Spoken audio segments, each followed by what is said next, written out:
A whole month has gone by. A whole month has gone by already. Did I read much? No, but we're gonna do the recap anyway because I did read something. Hello, I'm Sophie Von On. Welcome back to my channel, and welcome to my reading recap for this fine July. As you may know, it was Camp NaNoWriMo for July, so that was my main focus, writing. So didn't get as much reading done as June, but did get 2 books read, so let's talk about them. So, the first book I read this month, I finished on July 4th. Happy Independence Day for people in America, or who care. It was A Zoologist's Guide to the Galaxy. That's what it looks like.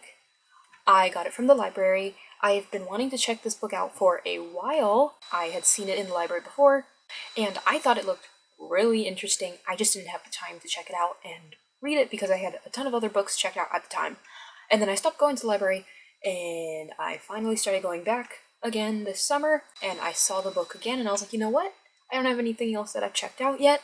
I'm going to check out this book and read it. It took me quite a while to read. I think it took like 2.5, maybe 3 weeks to read, which I did not expect. But it was a great book. I loved it. I want to get my own copy so I can have it for reference. It really helps like show what kind of environment certain species would evolve in, like what traits a species could have because of the environment that it had to survive in.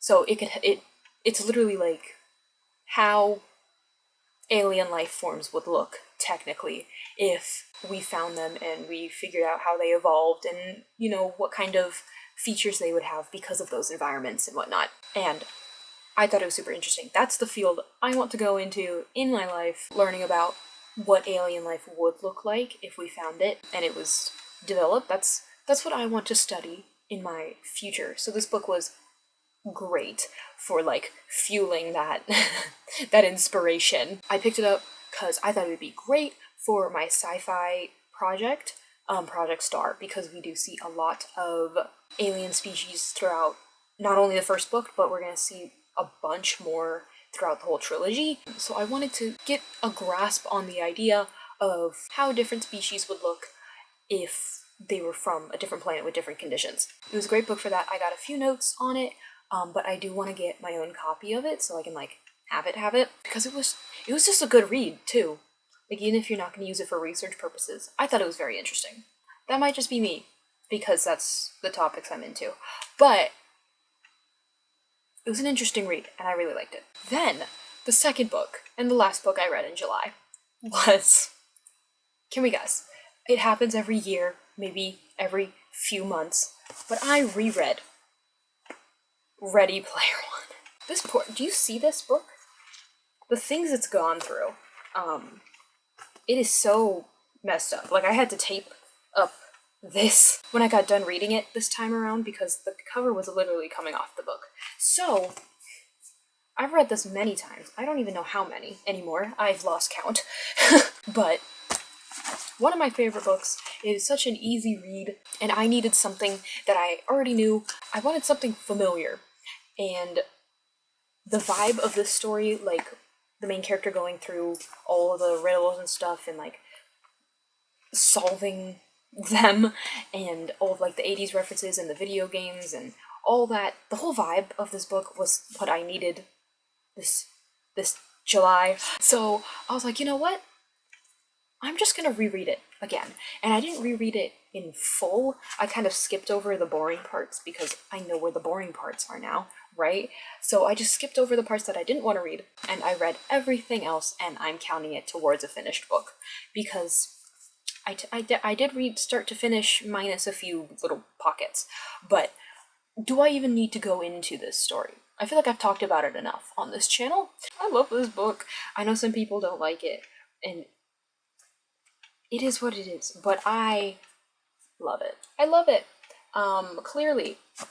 Clearly, oh my god. Don't know how this book got so destroyed. What I did realize this time around, because I was skipping a lot of stuff, was how explanatory the narrator is. He explains everything, and I understand why. Because it's a sci-fi world. A lot of these things don't occur in the real world because they're like anti-gravity or like crazy contraptions, or like it's a freaking mech or something. Like it's not gonna happen in the real world, so you have to explain it. And I also understand that a lot of the like technology terms were explained probably for people who didn't know about them and they were learning about them in the book. But for someone who knew them already, who knows them already, I guess I should say, it gets a little old. I realized that when I read it the first time. I was like, okay, I know what an MMO is. I know what I know what virtual reality is. Like, thank you. But I didn't realize how much he did it just in the world as well. Like, just explaining every little detail. And I was like, okay, thank you. And that's mostly what I skipped this time around. Because I was like, okay, I understand how this works. Like, you told me it's an anti-gravity sphere with, like, the whole sphere was empty. I can kind of understand, like, you can go into the middle of the sphere and just float because it's an anti-gravity sphere. But I still love the story. I love the world building. I love the Oasis. But yeah, a lot of that like self-explanatory but still explained stuff was skipped this time around. The introduction of the story, like the main character in the real world and how he lives, is kind of what inspired World of Project What, because they're on this tiny island. So a lot of people are cramped into one spot, and it's like high rises, disaster, people fending for themselves. So the vibe of like the first 3 chapters or so definitely contributed to Project What's world building. And I just love reading that part every time. I just love reading the little prologue and then like the first 2 or 3 chapters. Such a vibe. Reminds me of Project What. Love it. Anyways, I think I've gone on enough about this book again. Thought I wouldn't rant about it, but here we are. But those are both of the books that I read this month. Very slay. Didn't read much, but obviously I liked both of the books I read. I reread this one for a reason. I already love it.